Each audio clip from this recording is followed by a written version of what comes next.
Is there something you look for in getting a good wine? No, I'm not a wine snob. Whoever was living I in the just like to tenement drink dressed up pretty good. good grape. And so I think for me, what I'll do is I know there are certain types of wine, types of grapes I like.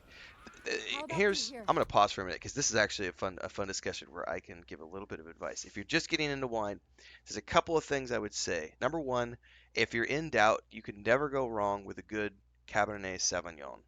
It's a nice, it's like a table wine internationally. A good Cab Sav, which is a nice red. It's not going to be too sweet. It's not going to be too dry. A good Cabernet Sauvignon it's the table wine of choice around the world. Any brand, you're just looking for, and you're going to have to experiment because here's the thing: there are some really good wines that you can get that are like $6 a bottle, and then there's some really shitty wines that you can spend $50 on.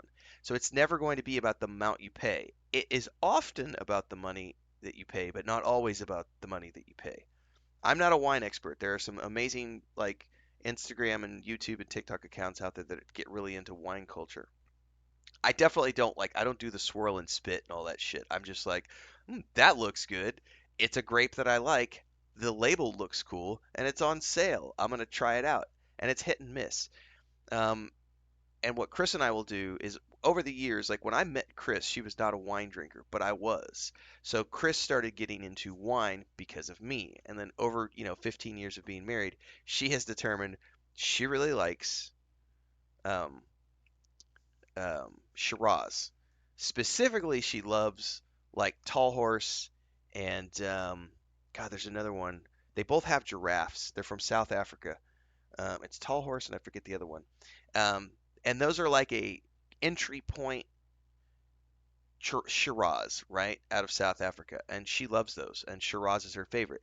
But like Shiraz and Syrah, Syrah, are the same grape. They're just in different parts of the world. So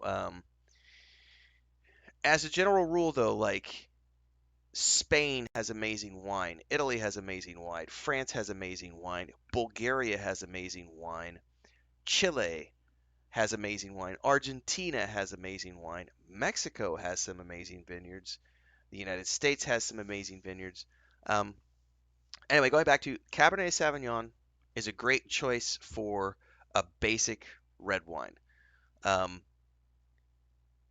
if you find that that's a little too dry, you could try a Merlot. I'm not a huge Merlot fan. Merlot is usually it's a little too sweet for me, but Merlot can be very good as well. But I like Cabernet Sauvignon.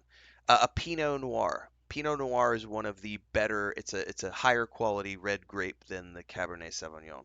And if you could find good Pinot Noirs could be a little bit more money usually than a Cab Sav. But Pinot Noir is an excellent red wine that goes with lots of different things. A good Shiraz is dry and peppery, and I love like a good dry Shiraz with like sharp cheddar cheese or something. One of my favorite things to do back in the day when I got quite big at one point in time, for my frame anyways. And I loved taking a block of feta cheese, a bag of pretzels, and like a bottle of Shiraz or Pinot Noir, and I would just open the bottle. I would watch a movie, and I would just sit there and eat a block of cheese.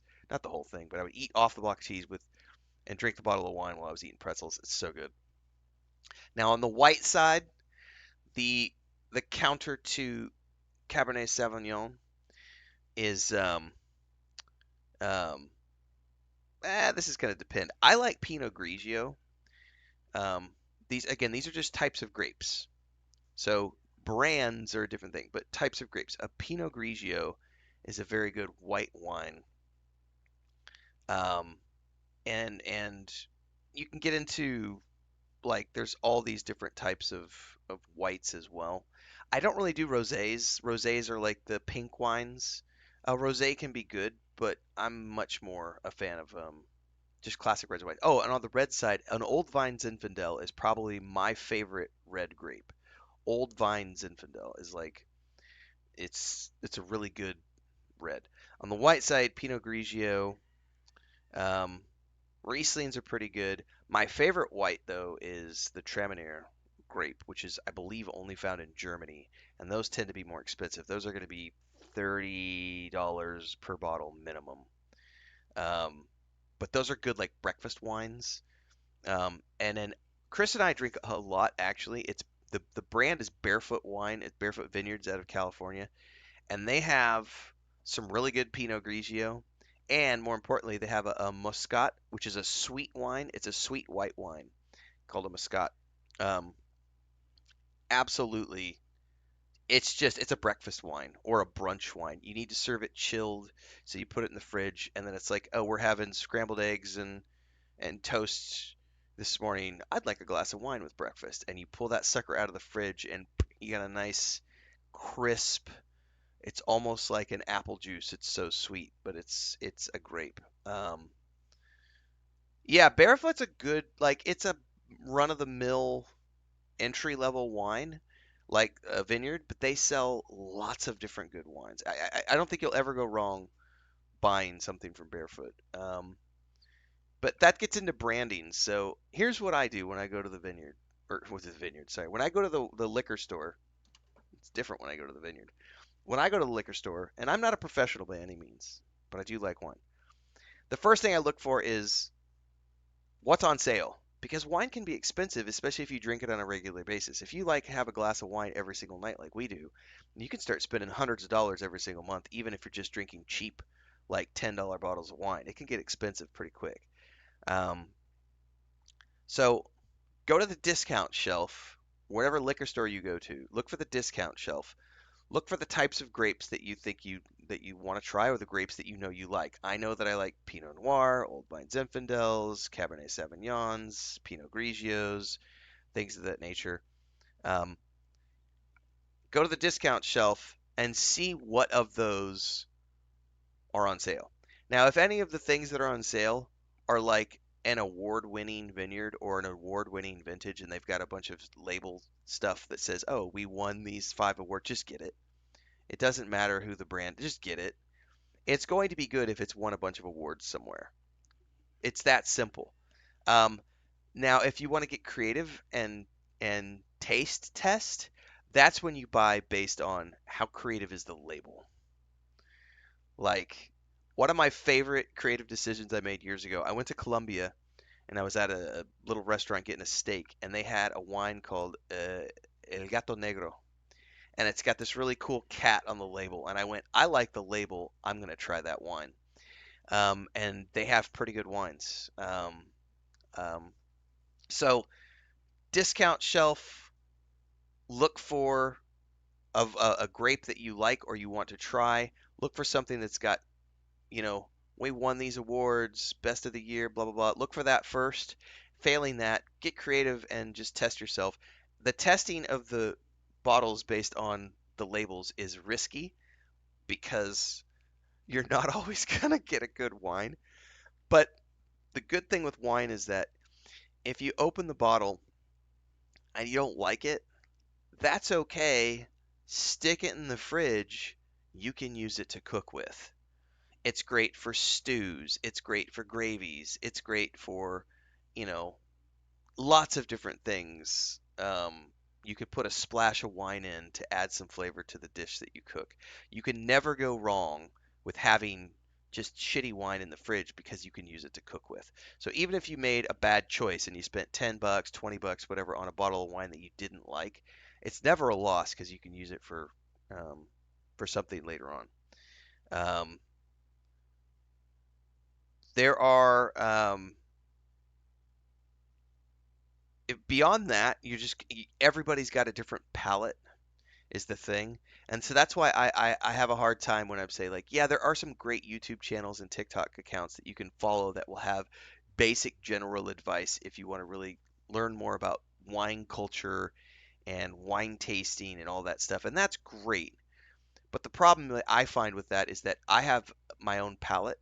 And so I have found that generally speaking, I will probably agree with most of what those wine reviewers will say, but I will also disagree with them on quite a few things because I'm like, I'll try something and be like, ooh, no, I'm not a big fan of that, just because my palate is different.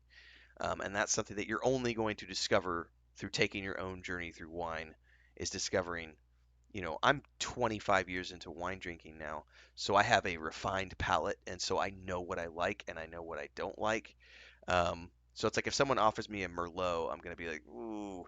Um, I will taste it. I will test it first before before I'll just accept the glass because it's like I don't know that I'm gonna like that. Oh, and that's another thing. If you're out to eat, um, I don't actually recommend doing um, drinking wine when you're out at restaurants unless you have a lot of disposable income. And the reason for that is because the markup on alcohol is so fucking high at restaurants that you're going to be paying double or triple what you could get that bottle for at your home. Um, what I would suggest is that if you could find restaurants that allow you, what is it? Is it called corking service? They call it different things in different places, and you'll have to call in advance to ask if they will allow you to use. Usually, what they'll do is they'll allow you to bring your own, but they'll charge you a fee to uncork the bottle. I think it's called uncorking service or something like that. Um, and Chris and I don't go out to eat that much anymore, which is why I don't remember what it's called. But then you could take a bottle in of your own favorite thing, and they'll just charge you $10 to take the cork out or something, because they want to make money off of selling alcohol. But it's never worth it. It's never worth drinking wine at a restaurant ever. You're gonna spend $20 on a freaking glass that's like got, you know, 4 or 5 sips of wine in it. And it's like, no, if I'm enjoying a wine, I want a glass of wine that I can sip on for the next 30 minutes while I'm snacking on some sardines and crackers and cheese or something. Um, yeah, I like wine a lot. That's definitely my go-to um, thing. And if you really want to get me going, wine and cigars, and I'll be out on the back porch for the next 4 hours cooking up, something on the grill, drinking a bottle of wine and smoking a cigar. I like wine a lot. I'm very blessed in that I have a partner who also has enjoyed the wine journey with me, and then she got into cigars um, when we both got into cigars at the same time. And so that's sort of been a journey we've taken together because I never used to smoke cigars before I met her. Neither did she. It was a thing we started doing together once we got married. But wine, I've been into wine for a long time. Um, Moldovi? What is the name of that vineyard? I'm gonna tell you. I'm gonna look it up real quick. It's Michael something.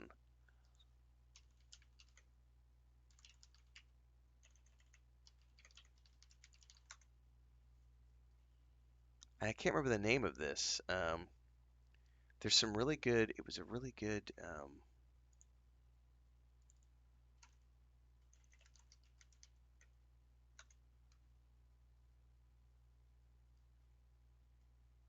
Yeah, I can't remember the name of it now. Because I know they used to have.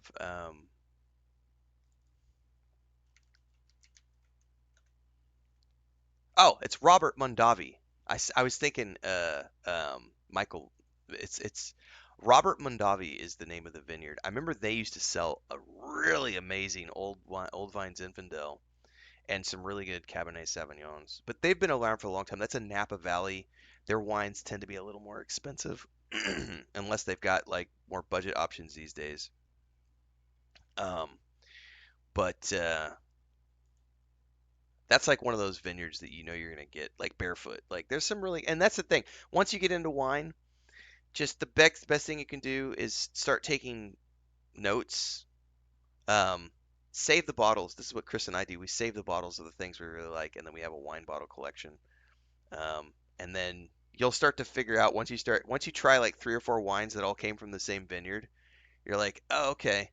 Well, that vineyard makes wines that I like. You're probably going to tend to find once you've tried 3 or 4 wines from a certain vineyard and you've liked all of them, chances are you're probably going to like most of what they produce. And there's nothing wrong with brand loyalty. And if you really get into it, um, and you really just want to test yourself, um, hang on here. Knocking Point Wines. So Stephen Amell, who was Green Arrow, he's an actor. He has a. They don't have a vineyard, But him and his business partner, and it's been about 10 years ago now, they have this thing called Knocking Point Wines, and it's like a tastemaker club. And what they'll do is you sign up for a membership if you live in like the US, and they will send you, and there's lots of different ones. I mentioned this one because they tend to have a pretty good selection of eclectics. They don't have their own vineyard, but what they do is they do blendings, and then they take wines from other places and they ship them to you every single month. And so you get the chance to just be like, what is this person? What is this? And you get, I don't remember how many bottles it is, 6, 8, 10 bottles a month or whatever it is for your membership. Um, and you'll get all these different wine types. And that's another great way to just say, I don't want to deal with the choice aspect of it. I want somebody to just do it for me and just give me stuff to try. So, like a wine club membership is never a bad thing if you're going to really get into wine drinking, because then you're going to get like 6 bottles or whatever every single month. Um, yeah, so it just depends. There's lots of different wine clubs out there that you can take a peek at. But that's if you really start getting into it and you want to go the extra step, do a wine club thing. And lots of the vineyards have their own wine clubs. It could be a lot of fun. Anyway, sorry, you guys got me. I will talk wine happily. I will talk wine. Yeah, Yari. Talking about cold beers, and next thing the stream is a wine tutorial. I wish I was more knowledgeable about wine, but I just like to drink wine with snacks and dinner. I don't often. It's because it's hot where I live, so um, I don't drink as much red wine as I used to because I do like a nice refrigerated white. Um, and so I'll drink a little bit more white wine. Um, Sauvignon Blanc is the. By the way, I forgot to mention this earlier, Alfredo. The Cabernet Sauvignon is the red. Sauvignon Blanc is the white version. So those are both like your standard table wines around the world. Sauvignon Blanc I like less than Pinot Grigio, but it is still a good like general white, and you can find some really good. The Chardonnay is where I tend to not. I'm not a For me, Chardonnay is like Merlot. It's hit and miss. But whites are just as good. It's like it's all wine. It's all good. But you just gotta play around. Um, so yeah, that's my random um, wine tutorial.